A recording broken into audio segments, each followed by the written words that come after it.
Welcome to Your Spiritual Besties podcast. I'm Lauren Ledoux. And I'm Rashida McCoy. We're here to laugh, cry, learn, and connect with you. We discuss anything and everything from our everyday lives to the magical, mystical, and woo-woo. So take a deep breath, grab a cup of tea, and set an intention to receive, because you deserve it, bestie. Hey, Mama.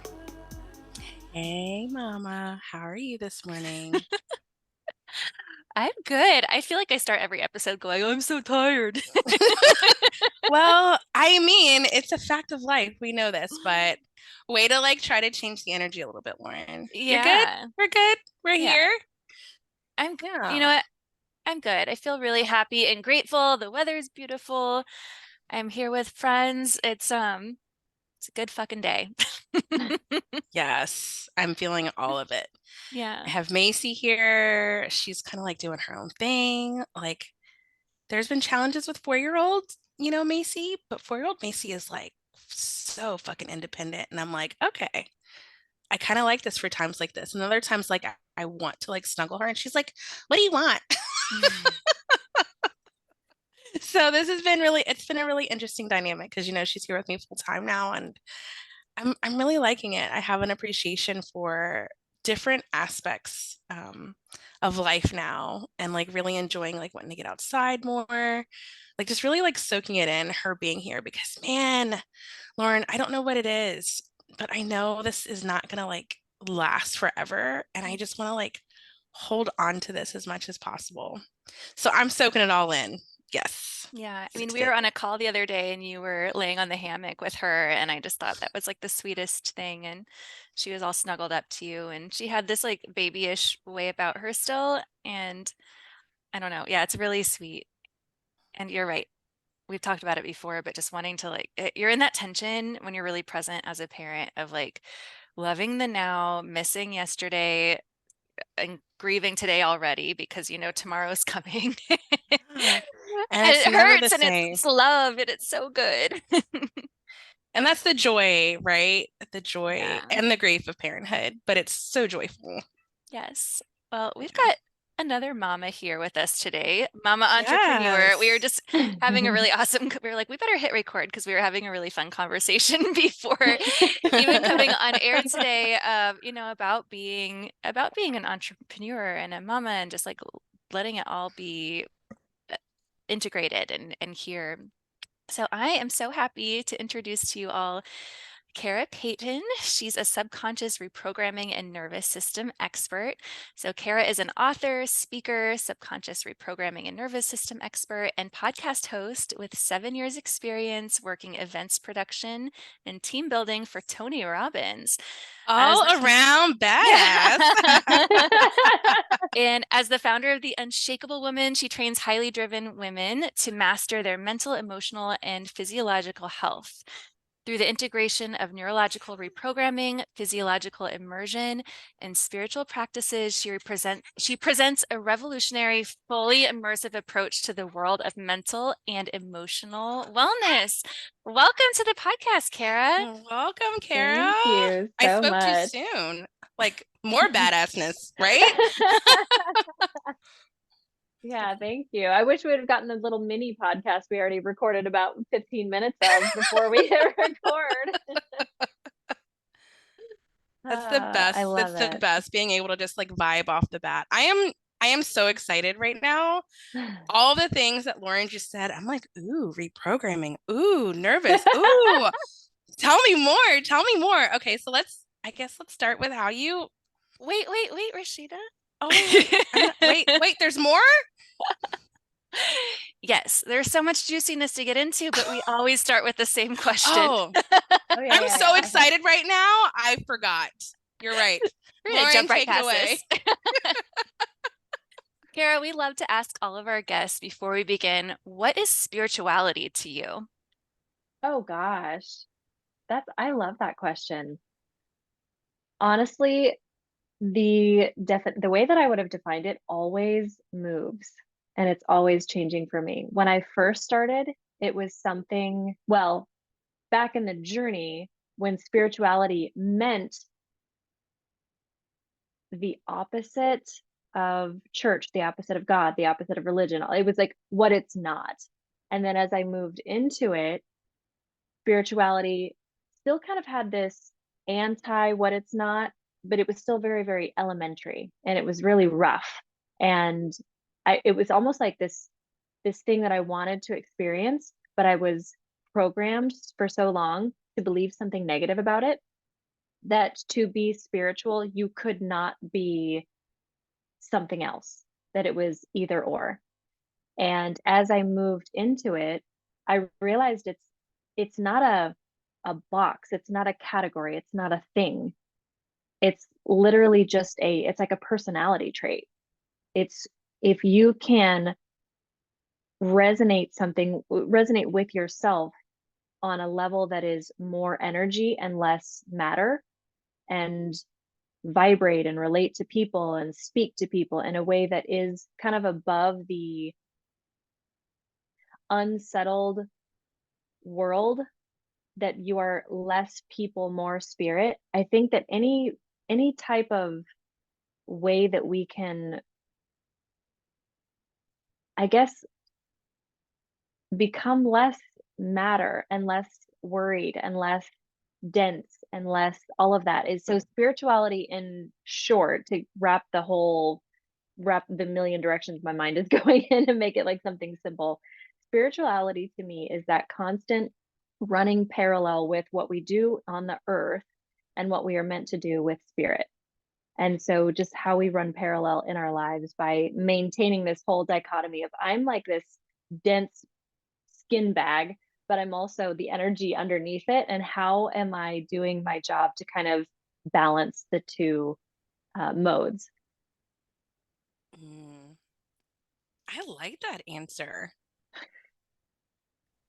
What do you It's think, a lot Lauren? more clunky. I probably should think about how I would answer that in a shorter way, but No, don't. We just talked about like the manufactured program. That was yeah. beautiful, how that came out. And it's like something to like think about because also too, like we don't really think about that question every single day, Oh, right? And so I love how you had that like duality of, matter and spirit, matter and energy. And it's just this balance, this healthy life balance between the two.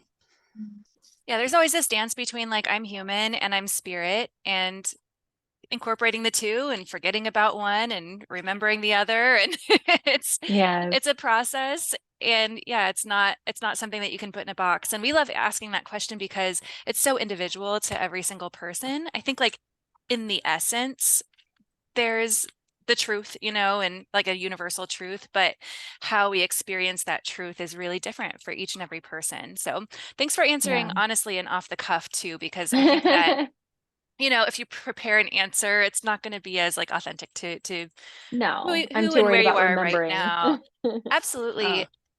So can I we would, ask? yeah, go ahead, Rashida. Yeah, no, and just like going off of that because I wanted to like dive in, right? But I would like to know, so, you said previously you thought that you couldn't be something other if you were Mhm. spiritual. Like, when did you start your spiritual journey? Like, I'd love to know that. I mean, I was I was one of those big thinkers when I was a kid. My dad always told me that I asked questions he couldn't answer. I asked big life questions, big God questions, and he was always just fascinated with the idea that this small little person could think so big. And then I went through a really tumultuous childhood after that, where I found out that the family that I had lived with adopted me, and I was not. At 13, I found out that my dad was my adopted dad. I was not blood relative. So that kind of just turned everything that I knew in my reality kind of upside down. And it translated into anger and being lost and being all sorts of searching and trying to like force pieces to make sense again. And so I went through a very, very long, from like 13 to I want to say 24. I just became like a shell of myself. I was so angry. I was so toxic. I was so manipulative. I was so just buried in emotion and feeling unwanted and just all of these really, really destructive stories. And something had to give right around 24, 25, 26. I was thinking to myself, like, God, this mess, like, I just want peace. And started to value peace over everything. Mhm. And it was like I had climbed the corporate ladder. I had bought this house that was super huge and fabulous. I bought the perfect car. I was driving a Mercedes. I had all this stuff, like, and I was a pillar in my community, a volunteer at the school, volunteer at the church, all of that. And I was just like, I am still beyond empty. There's just nothing there. There's nothing here. None of the stuff that I checked off the list did what I was expecting it to do when I hit the check mark. I was like, nothing, nothing, nothing, nothing, nothing, nothing. And so there was a day that I walked in my house and I didn't, I could see that I actively participated in the whole design of my life. I was like, yes, I bought this. I designed this. I participated in this. I chose this. And I couldn't see myself in anything. For a split second, I felt like I was walking in somebody else's house. And so I just I think that all the years that I had spent praying and in a Bible study and religiously, fervently trying to seek something that was, within me the whole time, and I'm trying to seek it outwardly, I finally just spoke directly to God for the first time ever that day. And I was like, God, if this is all there is, let me be happy with it. Let me just be happy with it. And if it's not all there is, like, break me wide open and show me what I'm missing, because this doesn't work. I'm doing everything that I'm supposed to be doing. And 3 weeks later, I was in Japan for a month, came back to an empty house and divorce papers on the counter, sold everything that I want. I mean, like, within weeks, my whole life had become like completely ignited. Everything was gone. But I moved into a completely empty house 2 days before Christmas. I was eating Christmas dinner on a Home Depot box in a totally empty house. Nothing had been delivered yet. And I remember thinking, this is what I should be terrified of. I was in my house with the lush and the establishment and the white picket fence and everything. And I felt lost and alone and completely unfulfilled. And I'm in an empty house, which is like a skeleton of nothing. And I felt so completely full and excited and free. And I was like, wait a minute. If my outsides can look this completely transversed and I feel exactly the opposite of how I'd expect to feel, I'm onto something. So it's not this outer stuff. And that day pretty much began the journey of this whole unturning all of these stones and peeling these layers and going, okay, so what's in here, essentially. So that's like the long-winded broad brush of that journey and its start.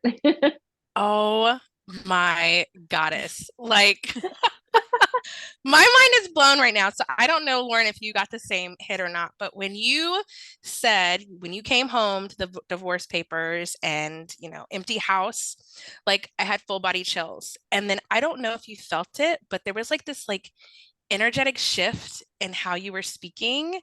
I had the energy just felt more like open, like a blast door open. I saw this like aura around you through the screen. Like, oh my gosh, that is powerful. So, okay, I'm gonna sit back. Lauren, Yeah, you take the wheel. yeah, Direct thank us. I could go all over. you. Thank you for sharing that. Like, what an incredible story. And I think what stood out to me, and yeah, same, Rashida, like full body chills. You were talking about, talking directly to God, like finally for the first time, or to the divine. And I think sometimes we think about like, okay, I'm gonna pray or meditate or connect with the divine, however I do, and it's gonna just make my life better and better. What we don't always anticipate is like the destruction that needs to come first. Um, and if we knew, maybe we wouldn't like embark upon the journey if we knew like that things would crumble first. But I think that is such an essential part of many of our journeys, is like things have to fall apart so that we can put them back together, which brings me to like your specialty, which is really like deprogramming and helping people reprogram like their nervous systems and their thoughts and emotions. So I'd love to know like what the journey was like for you in like peeling back these layers. What did you find and like how does that even work? Well, like you said, it was the destruction. I thought, looking back, I can see all the perfect pieces in their perfect places. But what I thought was happening, I thought I was having a crisis. I thought I was destroying everything. And even though I felt free, I felt ashamed for feeling so free. I had just torn apart my whole family. We were now going to live. I had been married for almost a decade, and he was such a good soul, but he was so broken and hurt. And the things that he had gone through meant for him and his journey that there was going to always be an incapability of loving and cherishing me, and being an abandoned orphan from finding out, all the things that I had gone through. We were basically going to pull each other apart and almost eviscerate the very soul of each other if we kept trying to go and walk parallel the way that we were. And so there's certain things about, of course, when you choose your person, once you find that you are compatible and aligned, there's going to be some hard things you work for. And it's not all going to just be and flow and all of that. You're going to show each other their worst mirrors, and you're going to pop these nerves and all this stuff is going to come. And I truly believe that your best partner is made to unshell all of these things inside of you so you can heal it. However, if you're not an aligned match, if you're not compatible, that destruction does not hold the seed of healing. You're just going to continue to damage each other. And so we were not aligned. We were hurt, attracting more things to hurt us. I was not in a good place to attract someone that was going to unpeel and help me heal that stuff. And so I had been trying to force this lifelong journey with this person that at the very gate was not supposed to be that close to me.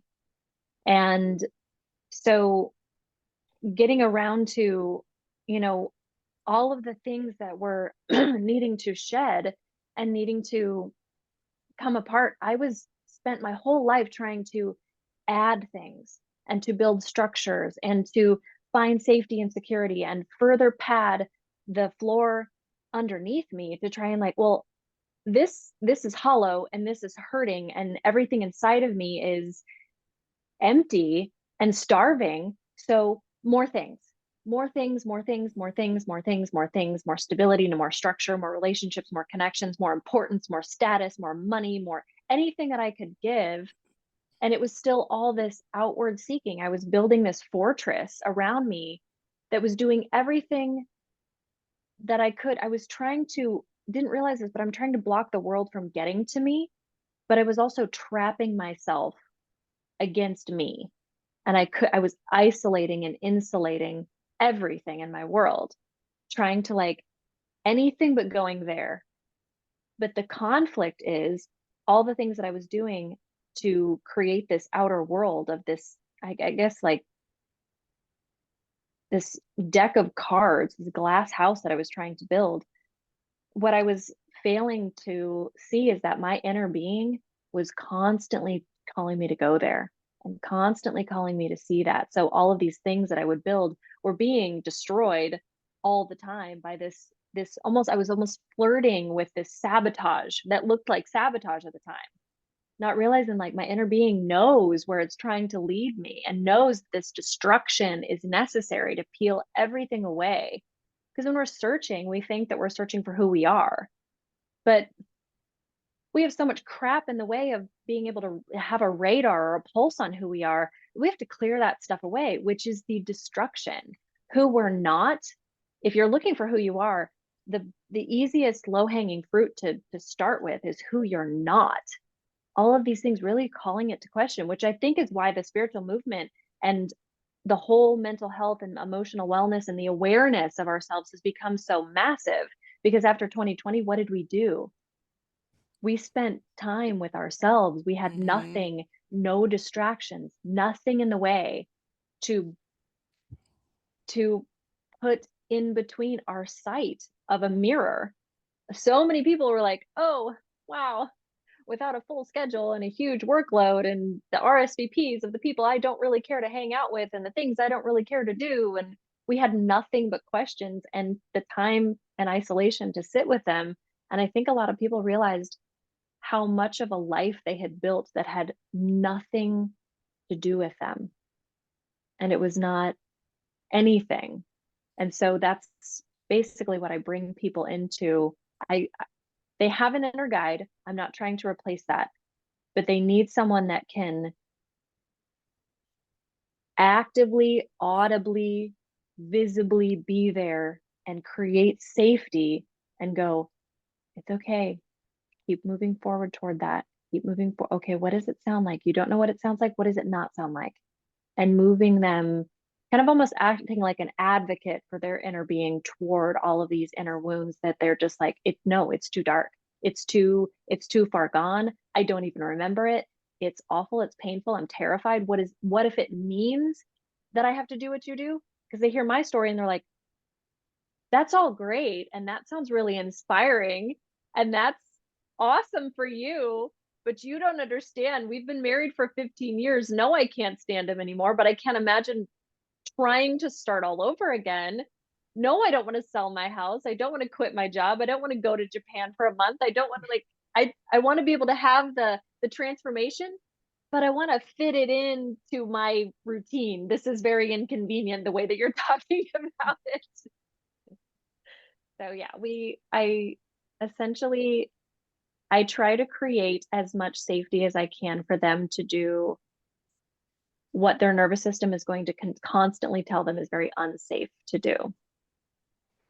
Yeah, I love that. And when you said, I am that person, I'm not trying to like negate or talk over their inner guidance. When you think about how some of us grew up, we don't feel comfortable with our emotions. When sometimes I feel like we can't trust our emotions even though we really want to. And for me, really stepping into this journey, I really feel like our emotions is our direct connection to our highest selves, our inner selves.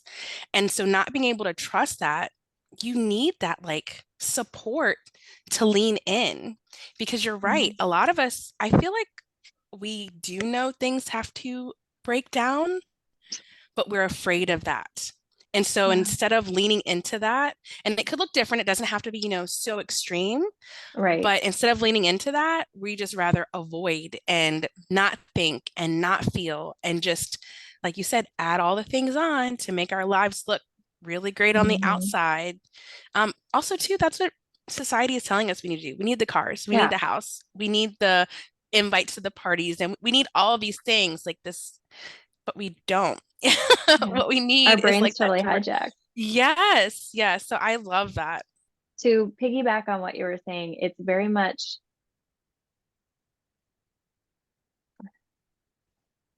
okay. So the things that we want to lean away from, there's a reason. And we've already plugged it into our mind at there's a reason. And our nervous system is trying to do its best it's trying to keep us, our brain is trying to keep us safe. It's not designed to keep us happy. And our emotions are the language of the body. They are the somatic system. They are would what would guide us if we weren't so if the world wasn't so focused on the thinking and the logic and everything. Because as you were saying, when we were kids, we were told all the time, stop. You don't need to be crying. Just calm down. You're fine. You're fine. It's okay. Hey, that's not necessary. You're too loud. You're too, and or we give our complaint or our testimony or our petition to our parents, or we express something, and then they, probably well-meaning, just doing what they were taught, overlaid that at the top with reality as they saw it. We have our perspective, our lens, our truest intuition that would have guided us to total alignment all throughout our lives, and at a very, very young age, this was overlaid. This is not okay for society. This is not how we behave in public. This is not okay to do to your brother. This is not okay to say. I don't I don't know how to deal with that, so I'm going to discipline you for it. And so unfortunately, the result of that, even if it wasn't meant to be damaging, the result of that is going, I feel, now what do I think about it? And it's a self-condemnation. It's a judgment that we make. I feel all these things. I feel that this might be bad for me. I feel that this relationship, blah, blah, blah. I feel like this job. I feel like this emotion. I feel like this person. I feel like this event. I feel, and if I just had been a kid and been allowed to be an ungated kid, I would have been able to explore all that and dissect it and figure out where this awesome information is coming from and what to do with it. But because I was trained, I stop it right there, especially if it's a negative emotion. And I go, okay, let's break this down. Let's analyze this. Let's think on top of it. And then we decide what's appropriate and we decide what's inappropriate. And usually what's inappropriate gets stored. And then 10 years later, we wonder why we have chronic anxiety or depression or overwhelm or self-doubt or imposter syndrome, or why we procrastinate everything, why we overthink everything. Why we overthink everything is we stop using the other modality entirely. Which is natural to us. Oh my gosh. Like you saying that, like Lauren and I talk about, conscious parenting all the time. And that, really truly to form is like that inner battle. Like even for me, like I had Macy in daycare and she was having a hard time socially. She wasn't allowed to scream. She wasn't allowed to let her emotions out in certain ways. And because she was in this setting, they were like, she has to be in this box. Like she has to be able to fit. And unfortunately, she didn't fit. And you know what, that's okay. So, being home and working through those things, telling her that it's safe, that it's okay to feel the way she feels, has been like my main like guiding star, because you were like, everything you just said is absolutely correct. I do not want to be that for her. And I say it all the time, dimming her light. I don't want to dim her light. And, her light is like her emotions. It's all of it. Kids have this really awesome way of just knowing things and just doing in a way that we don't anymore because we have that overthinking. And so really sitting back and saying, okay, this is how she's reacting. How am I feeling in this moment too? Like I'm learning all over as well by being her parent. So you saying that, oh my gosh, amazing. And also confirmation that I'm doing okay. Well, we as parents, we want to offer a discipline or some sort of cap on the emotion, because we think that if they feel it, that there will be some sort of critical mass and that they'll just continue to flow, that the tantrum will keep going, that the screaming will keep happening, that it'll just keep boiling over. And it's like, no, actually, I don't know how many times I've let a child just cry or sob or yell or scream, and then it's expelled. They fully processed it. It came out. They're not worried about, okay, well, this is, it's like trying to stop peeing. Like, good luck. Yeah. You can, but you're still gonna have to pee later sooner than you would have if you would have just went all the way through it. Yes, exactly. And it's totally understandable, because our emotions can be unpredictably a lot. There's times where we cry and we're like, I don't know, this is coming from the depths of me. I am so upset, and it just feels like you'll just cry forever, feel it forever. And that's a falsehood. We don't get lost or carried away in it. Now we can create or routinely or habitually poor emotions by focusing on the wrong things that cause a negative emotional reaction. However, that's not the same as when an emotion comes.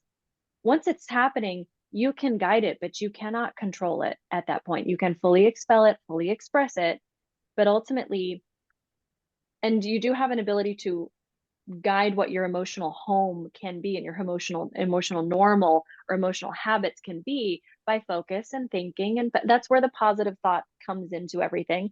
But if you're having a negative emotion, the worst thing you can do is try to think it into a positive one, or it's already started. Sticking something, it's like you've already got the scrambled egg done and we're trying to stuff it back in an eggshell. It's like it's not the order of things: thoughts, emotions, behaviors. Once it's here, You have a choice of your behavior. You don't have a choice of thought at that moment. Oh, okay. I see how you, okay. Interesting. You think it, you feel it, and then after fully expressing that feeling, that emotion, then work on what you do after, the behavior behind it. Absolutely. The That's order, a belief or an emotion is caused by you've taken a thought or a stream of thought and you've started to define it. You started to, I guess, invest in some. Like some of these thoughts are, I'm going to, that one, I'm going to take that one. And mm-hmm. once we take a thought, we then kind of play it on loop and we believe it and it starts to create emotions. Now, once it becomes hardened into an emotion, your body starts sending chemicals throughout yourself to create the physical sensation of the emotion. The emotion is just a thought you keep thinking until your body goes, all right, sad, throw the book at it. Everything that's sad, everything that we've got that's sad, all the chemicals course through your body. Your body then is now physically reality feeling sad. For perfect example, you probably don't have too much of an experience of smiling without actually being happy. So if you were to physically smile and you're not happy, your brain is still going to go, this is the habit, this is the routine. She's smiling, happy, chemicals, now go for it. And you will feel happier just by smiling. You can be sad as all get out, and you can trick yourself by smiling into feeling happier just because your body, it has such a program that it's like, well, she's smiling, so chemicals. This is what it's supposed to be. It's a very interesting way we can kind of like hack ourselves and everything, and that's not to be used to overlay or spiritually bypass anything that we're meant to feel. But as far as proactively creating a new home, we can participate in that process, just like we can participate in the fully detoxed cleanse of allowing emotions to fully pass through us. This is all really interesting. I'd love to bring it back to parenting just a little bit, in that parenting a toddler, especially, has really given me an opportunity to witness all of this and to put things into practice. So she has, and me too, let's be honest, a slew of emotions that happen, not even within a day, within a minute sometimes. And I thought she was talking about her toddler, not me. I am not calling anyone out here, me, but anyway, I get to witness her in that without trying to tame it or control it. I do try to keep it safe. So I'm like, no, you can't hit me. You can hit this pillow or you can hit the floor. Like, no, please don't hit the cat. You can hit the pillow. But I get to watch the storm pass, basically. Like her body gets, and they don't have the higher faculties that we do in the mind, so they can't even think their way out of it or even try to. But like I get to witness her body get filled, with these chemicals, with these emotions, and then they go away and she's fine. And her baseline is joy. And I feel so like honored to be in the space to allow for that and hopefully to continue this as she becomes older. Now, what I found, as a conscious person who is always trying to do better for myself, I suppose, is that I get to do the same for me. So instead of like gaslighting myself into trying to have a different emotion around something, I get to just witness, and not only witness, but witness like I do her. So with compassion, like, oh man, like we're really feeling this hard right now. Like it's okay, just feel it. And I had have wonderful parents. They of course weren't perfect like anybody else's, but I think I'm getting a chance to also reparent myself as I parent her. And it's definitely hard work, but it's very fulfilling and interesting. So Kara, I'd love to ask you, what are different ways to like pattern interrupt? So I was just talking about like consciously starting a new pattern, let's say, of like allowing for this full spectrum of emotional experience. How do people interrupt these thoughts, emotions, behaviors, and start on a new path. What's amazing about it is it's so simple. With toddlers too, this would apply to everyone, is that the first thing that you can do is the thing that causes the stream of thought to begin with is our focus. And if you can change your focus, your thought streams, it's almost like cutting off a thought stream. If I'm indoors and depressed and feeling like, it has rhythms, you know what that looks like. If I say depressed, lazing around, that you have an image in your mind. There's a reason for that. It goes right along with it.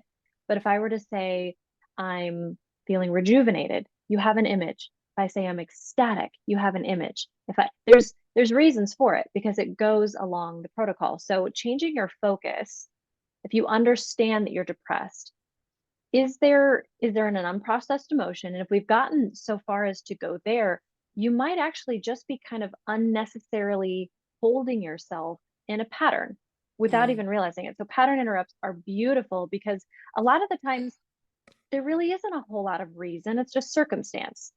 There's just a lot of things that we're doing that are kind of breaking the laws, I would say, of what happiness would look like or what a desired outcome would be. Like if I have a desired outcome to have a lot of energy, I can tell you, and you can probably tell me, and you can probably tell me 10 different things that a person with an abundance of energy does, looks like, thinks, speaks, says, behaves, eats, consumes, does in their day to day, and what they don't do. And a lot of the times we want this, but we're not doing any favors. We're not following any protocol. So when you're deep in emotion, especially with a toddler, because a lot of the times the emotions are just they are at random. There's not a lot of huge existential stuff going on as to why they're feeling an emotion because they don't have this emotional cache that they haven't cleared. They just have which is why it bubbles up and then it's gone.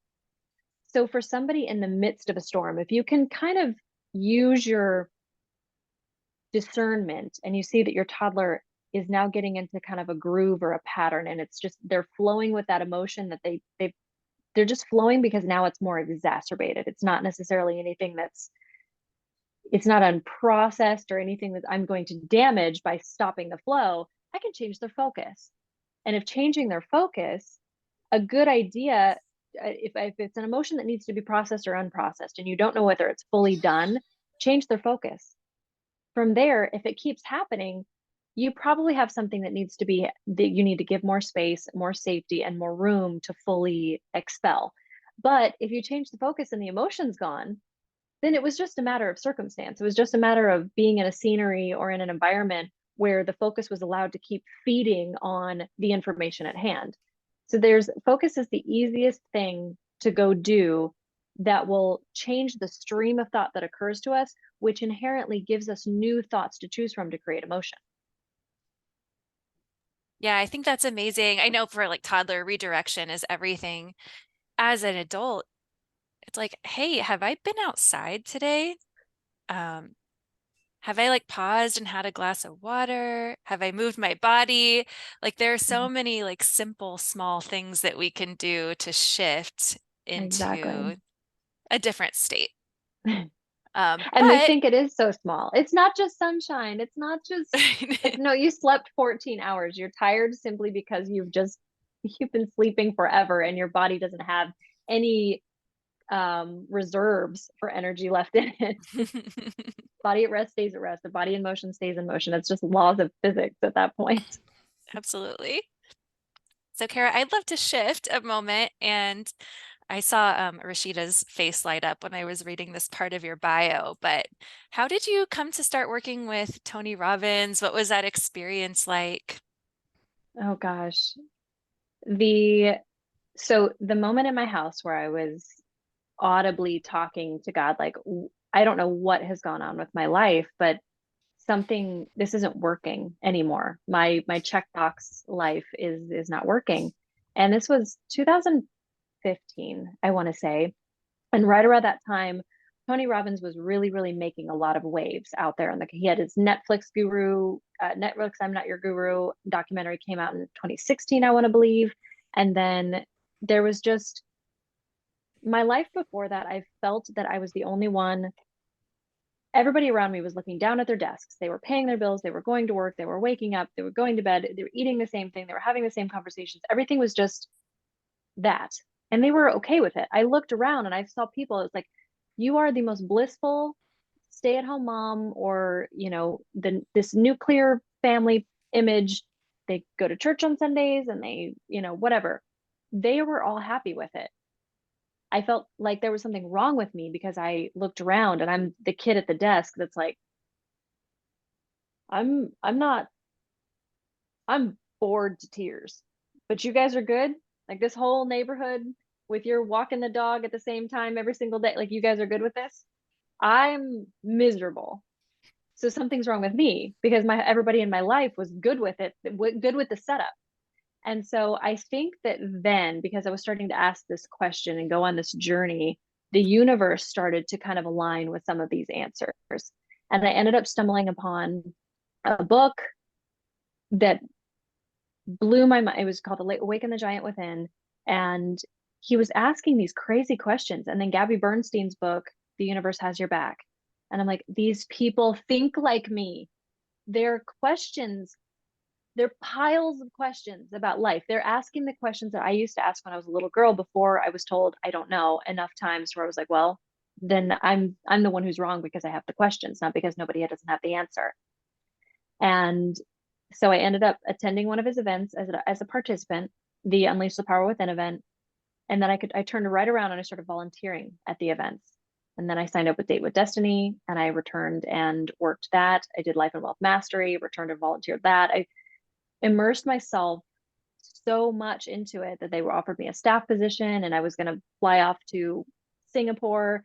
And then I realized that the job trajectory was going to take me where I was 2 to 3 weeks out of the month, I would be traveling.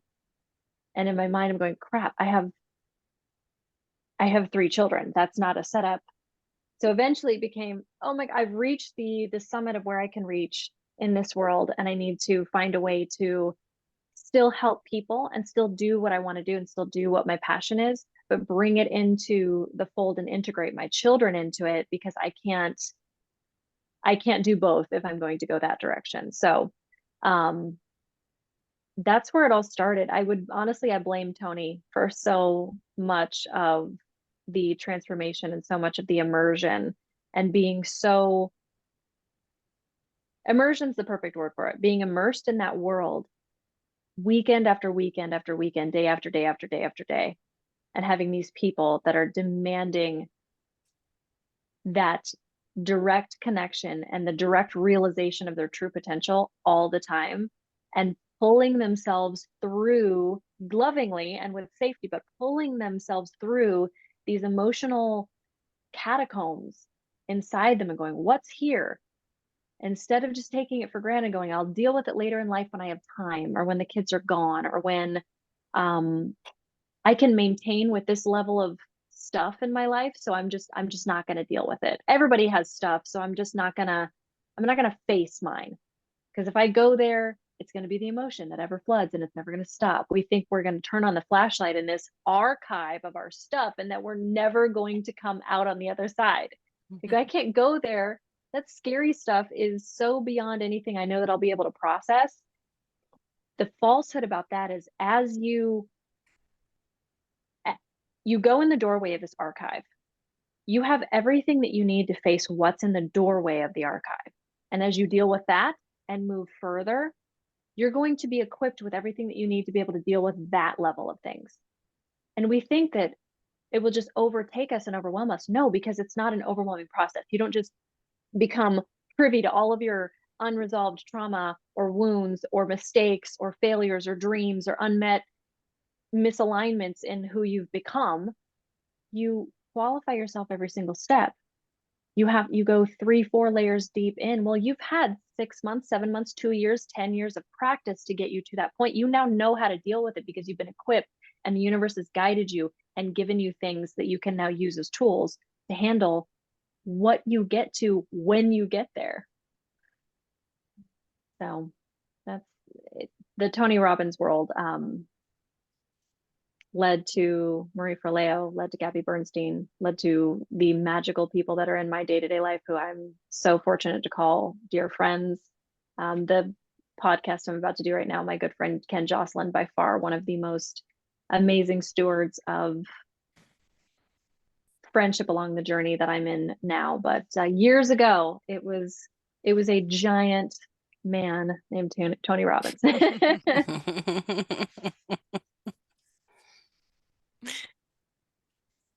Yeah, it's amazing when you really immerse yourself in a specific world, and then just like keep following the breadcrumbs of joy and of like what lights you up, just how much it opens things up, and how kind of shining your light and being in your purpose helps attract other people who are doing the same thing. And it's this self-perpetuating cycle of like awesomeness and motivation. And it's just such a beautiful thing to have this network of people that you can rely on, especially going from, and I can totally relate. I saw Rashida shaking her head, like going from maybe an environment that was more local, smaller, where you see everybody living these lives that seem pretty content, and you're like, what the fuck? Like, this is not, this is not for me. Well, you have to get out of your comfort zone and jump into something new and like find those, like that soul tribe or those people who light you up to like find whatever your normal is or where you're supposed to be. And then you can inject all that weird into like the suburbs or wherever you're living.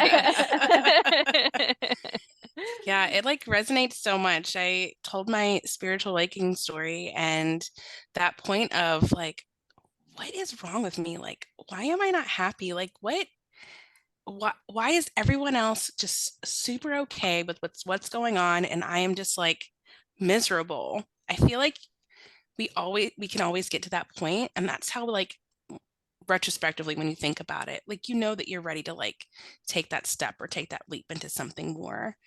And I think that's why people, talk about getting woke or waking up or whatever, but it truly is. You truly just like have this realization that the program that's been playing is not the program you want to be a part of. And it's okay, being okay with it, and then being brave enough to like look beyond that and seeing Yeah. what is for you. Because you're not ready to answer the question until you have the question. And if you have this, like, people think, well, I'm not ready. It's like, you had the question.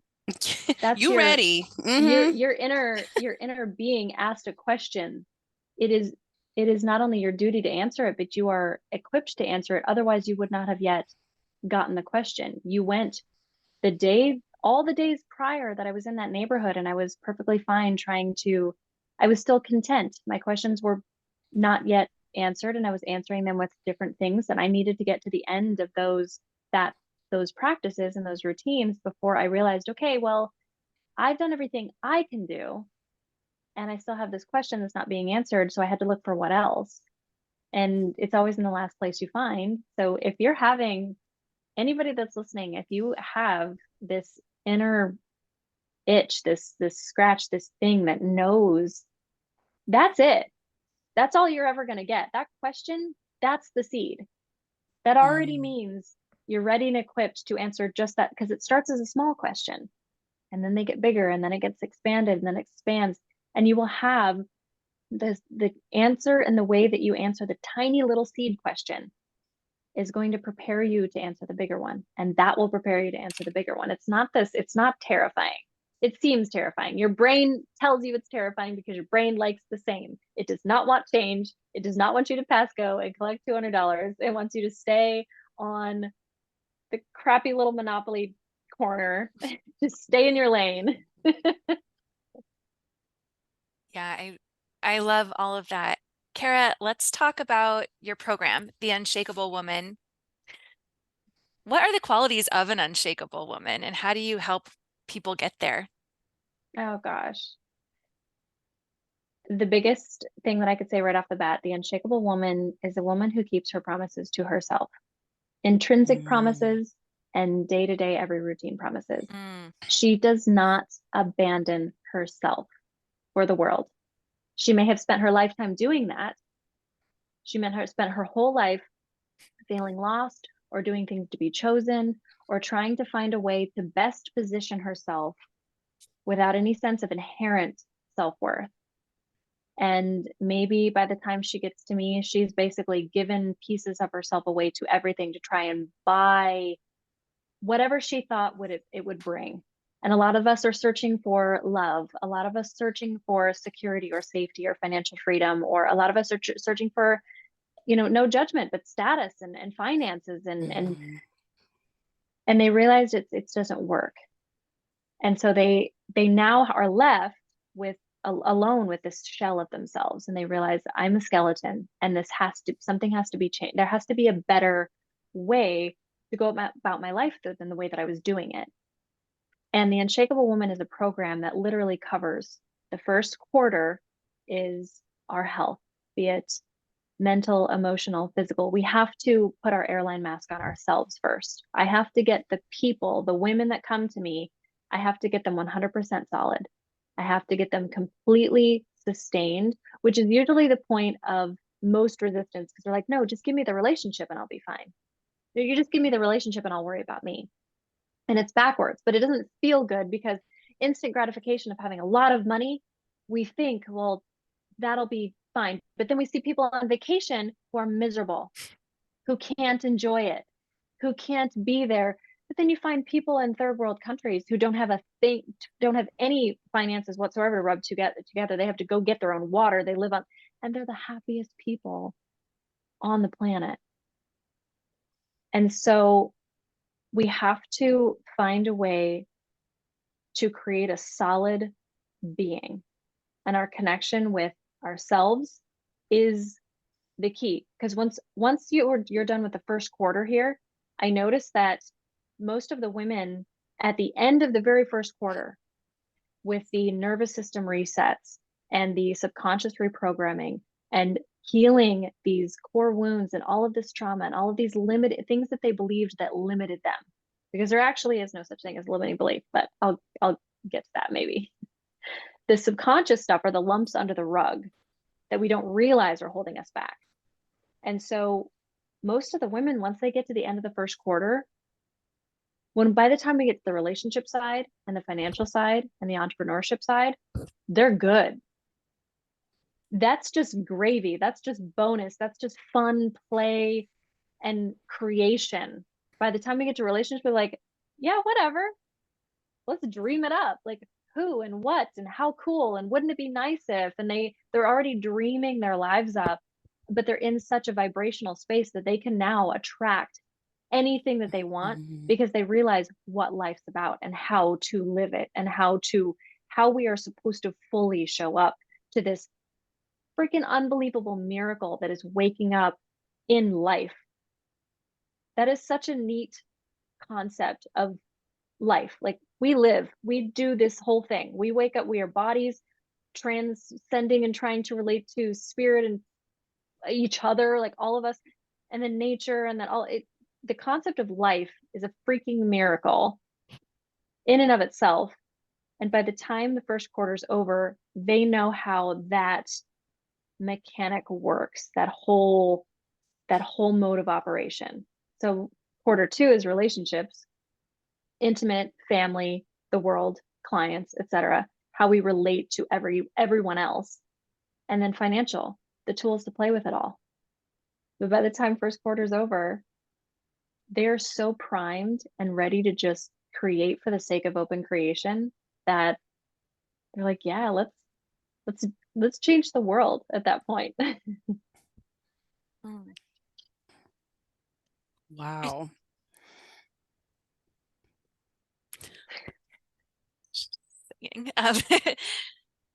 Yeah, that's such it's a smart way to run a program, because you have to have a solid foundation to build from. It's like, we can't build skyscrapers on top of sand. They're not going to last. So really, like, building that self-love, self-trust, the good relationship with your body, which, man, it's hard to have that in our society. Like, what a beautiful place to build from. Why would you want to build from anywhere else? Yeah, it's not sustainable to do any other way, because at the end of the day, there's too many coaches that want people to support their passive laptop lifestyle, and they want to be the answer. They want to be someone's guide or someone's coach or someone's guru or something that creates a dependency. I want people to fire me at the end and then become, let's just be friends. Let's just exist. Let's collaborate. Let's create things together. Because if you've gotten to the end of 3 months and you still need me to answer your questions, at that point, I'm just a steward. I'm just a guide. But after 3 months, you should be able to answer and guide and create any outcome you desire on your own. And at that point, the second quarter and the third quarter, we're basically just, I'm suggesting, I'm stewarding, I'm giving you great ideas, and I'm advocating for what you want to create in your life. But after 3 months, you know your biggest problem and you know how to solve it, and you know the question process that would begin. And you being solid with you is the greatest asset that you could ever attain. You just need somebody to maybe redirect you back to your core and find those questions and ask the right questions to find that absolute core center that you've neglected or abandoned or tried to stuff and distract and numb away from a connection with. We have it. There's nothing wrong with anybody. In fact, anybody looking at me saying, oh, well, she's this, she was given this, she has this advantage, she spent hundreds of thousands of dollars and learned from Tony Robbins, the greatest. You give me a qualification like that, you immediately disqualify yourself. And it's an excuse. And people use it all the time. Well, I was from this city, I was from this country, I came from, no money, I came from a broken home, my dad was an addict, whatever. The moment you think I had an advantage gives you some excuse to just go, well, I can't because this. And that's literally just a belief. And a belief is a thought you keep thinking. You play it on loop, it becomes your reality. There's no limit to any one person on earth that has a connection to their inherent eternal core. Yeah, that's such a great point. And I think that this is a good opportunity to come back to what you said about there being no such thing as limiting beliefs. What did you mean by that? Do you want to explain it? Absolutely. In the simplest form, if you can identify something, say I have a limiting belief of, I'm not a good public speaker or something really kind of impersonal for many. I'm not someone who, limiting belief, let's see, what could I think that would be what I've spent so long outside of limiting beliefs. How about like, I can only make this much money? Yeah. I'm not financially abundant. I'm just not capable of making more money. That is not a limiting belief. It is only a thought you keep thinking. A limiting belief, if you can identify something, if you can put your fingers around it, that means you could choose differently than it. If I am a person who believes I'm not a public speaker, I can't make a lot of money, and I know and I can take it and know what it is, that means that all of the choices and all of the things and all of the habits of thought and all of the habits of feeling, I can see it. It's all in my conscious awareness. That means I can completely reverse engineer it and choose the opposite. It doesn't limit me. Our belief of it, our thinking of it is like similar to that of horse training. When you're a horse trainer, you actually do tie the colt to the fence line at first, but it takes almost no time at all, 3 to 6 months, and then you will be able to lay the reins of this colt to the fence line. It doesn't need to be tied up anymore, because why? It won't move. It believes that it's tied up. Now, it's been practiced for a short amount of time that when the reins hit the fence, it is tethered. But it's not tethered. It believes that it's tethered, so it doesn't move. Our thinking makes us believe that we cannot do anything other than be a bad public speaker or not somebody incapable of making money. All we have to do is choose opposite of that to disprove it at any one point. An actual limit to us is the stuff that we're not aware of, the things that we can't see. The subconscious is where the lumps under the rug exist. And that's where we get into some tricky water, because if we don't see it and don't recognize it and don't have the wherewithal to look around and find what blocks us, then that's where we can get hung up.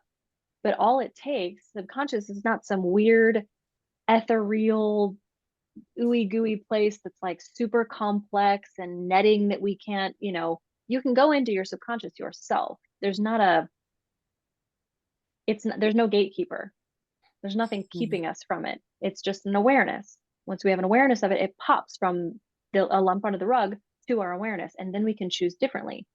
And that's essentially the process I guide people through. So I just want to make sure I am understanding what you just said, because that was a lot. The reason why that but very interesting, and like also like really resonant. So the reason why you say that there are no limiting beliefs, because a belief is just a thought. We are already aware of it. So it's not really a belief, because we can change this about ourselves. So there's no limitation to that belief. Correct? Right. We're giving it that power. We're giving it that power, right? It's not real. It's not true. Yeah. Where the limit is like you said, in the subconscious, the reason why it's limited is because we're not even aware of it. Yeah, and that's it. But as soon as we become aware, it doesn't turn into a limiting belief. It's just a belief that we can change our awareness around. It's hardwired. It's literally mechanics. It's a habit of thought. And once you take a habit is formed and sustained by repetition. And it's so simple. If I wanted to change my beliefs about myself, all I have to do is become aware of what I have been thinking about myself. And you can question it. There's some Byron Katie brilliant tactics that you can question and overturn these beliefs. But if you wanted to, take an identity of yourself that you do want, an unrealized ideal of yourself. How would she think? How would she feel? How would she behave? How would she speak? How would she show up? How would she wake up? And just start filling your mind with what she thinks about. Start there. What does she think about? What does she think on loop? What does she think about herself? How does she feel about herself? How does she feel about her home? What does she feel? And move into that. Once you start playing it on loop, practice doesn't make perfect. It makes permanent. Whatever we practice becomes hardwired. So you could repeat a thought. You don't have to believe it at first. Your mind will eventually do that, just because, like, when you were a kid, you didn't believe anything negatively about yourself until a kid kept saying it at school. And then eventually it planted. I was like, oh, that was a seed that was just scattered on ground, but I eventually became fertile to it. It sunk. It was only a thought at one point. It was only repetition at one point. And eventually it permeated and it wiggled loose, and a sprout all of a sudden came. It's the same thing with anything we think about ourselves. If I think this about myself, all I have to do is stop, replace it, and then play that on loop. I'm not going to believe it right away. It's going to be on the surface, and I'm going to go, okay, that's fantastic. You're a brilliant public speaker and you make money effortlessly and easily. Bullshit. It doesn't, it's going to feel like that at first. Keep going, keep saying it, keep diving into it. As if I did believe this, how would it feel? Who would I become if I believed this thought? Who would I be without the other thought? And just continuing to try that on over and over and over. The habit is a machine. Creating a habit is just mechanics. There's nothing 10 days to a habit, 20 days to a habit. It doesn't exist like that. It's an organic process that eventually this thought becomes something you no longer have to think. It's memorized. It's just anything that you can do until the point of memorization. That's all a habit is. So we think it's like it's that like this you're mystery. speaking to that embodiment. Yeah, you're like really talking about like that embodiment piece, really thinking that, you are there, this is you, and your brain, like you said, will eventually not know the difference. And you are that. Exactly. Which is why we get scared in movies, or why we see a picture of our ex and we feel the emotions, because it's the habit. This association creates this in me. You're thinking that the man walked behind the mirror. I hate those scenes where she's in the mirror and then he walks behind her. She didn't see it because she's like got her towel down or something like that. I'm like, I hate those movies so much. But that scene, the reason I got scared is because I'm thinking and feeling the emotions of it. Yeah. I'm not there. I'm literally safe in a seat with popcorn and I'm so safe. but I'm being murdered in my emotions. I'm about to be murdered. Yes. It's because our brain doesn't know the difference. It's so we can hack into that process. It's actually kind of amazing once you practice and you're like, I'm in the movie of my best freaking life, and all of a sudden I'm experiencing that, I'm living that. And then that's when our frequency, because we've raised our frequency, we're now in this communication with all of these amazing wants and desires. We're on the same wavelength as these things, which is why you're on the same wavelength of being murdered in a Halloween movie or something. That's really interesting. It also brings into question, like, what type of media are you consuming? Who are the people that you're surrounding yourself with? 100%. What is your environment? Because that's going to affect your thoughts and then your emotions and your behaviors. So, like, do we need to keep scaring ourselves over and over? Or if we're going to entertain ourselves in that way, is there something that might inspire? Yes, exactly. And I know, like, the more sensitive I become, the more me I become, let's say, the less like I want to tolerate that bullshit in society, to be honest. And I want to like curate my own experience in reality. I turned off my TV, unplugged it, put it in the garage. I stopped listening. I used to listen to a lot of different varieties of music and realized that I feel the same emotions with certain music and I don't. It's like, do I actually want to feel that way? I enjoy the sound of it, but what it's doing to me, there's even songs that I legitimately liked. And like, I don't like the way I feel when I listen to that. It just brings a different frequency to me. Certain people, I noticed that once I going into an ideal self or evolving by design, there were people that, not that I had to break things off with, or we just grew apart. It was the most organic thing ever, that my frequency no longer resonated with them. I was not that it's linear and I was rising above or anything. It's just not the same frequency. I was on a different. And so it just kind of, I don't hear our friendship resonating in my life anymore. And it's just because there's distance, there's time. Yeah. Oh my gosh. I'm so glad you spoke to that, because that happens a lot when people step into the spiritual path too. They're changing their vibration and it feels lonely sometimes, oftentimes. But there are your people there. Yes, You will not have be people. alone. Yes. You have people you just haven't met yet. So, Kara, you talked about the unshakable women. What are other ways that our listeners can connect with you? As far as being, I open the floor. I have a place on my website called The Room where I do free webinar trainings for people that just kind of want to get a sense for all of this crazy stuff that we talk about. And so karapayton.com/the room there's upcoming events, there's things like that, but they can sign up for a subconscious reading if they are like, okay, I think there's something to that, the stuff under the rug that she's talking about. I have a lot of things that I'm aware of, but then I know that there's something that it doesn't make sense. I just can't get over this one thing. There's nervous system resets, there's meditations, everything on the website can point one person to any one way. And then there's also the podcast. So there's a million different ways to get plugged in, no matter where you are on the journey. And it's pretty accessible. And I like to be available for all people, because the journey is, I don't even know where I am on my own journey. And so I can't imagine to profess that everybody would know where they are in the start or the beginning or the middle or the end or anything. So I create something with the idea in mind that someone could be grasping with the very doorway and then all of the layers of that personal journey. Beautiful. I love that. Well, we've got one more question for you. Do you want to ask it, Rashida? Yeah. Carol, will you be our bestie? Absolutely. I got goosebumps when you even asked it. Woo woo! This conversation has been amazing. It's such a pleasure. It really has like opened my mind, and also like really makes me want to step more into like the subconscious realm, because you're right, like being able to like see the limiting beliefs that aren't really limiting, but now I'm curious, like what is it that I don't know, and I'm just really curious, and it's just coming from a place of curiosity. And I also think that's how we grow. So thank you so much for sharing all of this and everything. And Lauren, thank you for the questions as usual, keeping me on track, because I go everywhere, wherever the wind blows, that's where I go. So thank you so much for that. Yeah, this was awesome. Thank you, Rashida. Always bringing the curiosity and the connection. And thank you, Kara. It was so awesome to have this conversation. And the podcast is the Happiness Project, right?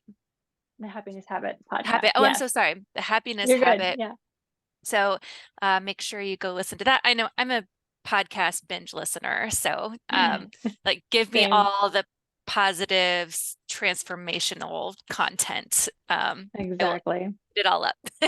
I was listening to one before we signed on here. It might be a problem. Hey, it's better than scary movies. 100%.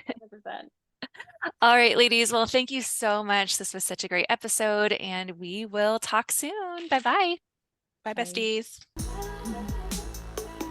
Thank you so much for joining us for this incredible episode. If you loved it, don't forget to subscribe, leave a review, and tell all your besties about us. You can also connect with us on Instagram at Your Spiritual Besties podcast, and be sure to say hello and share your thoughts about the episode. Love you, bestie. Talk soon.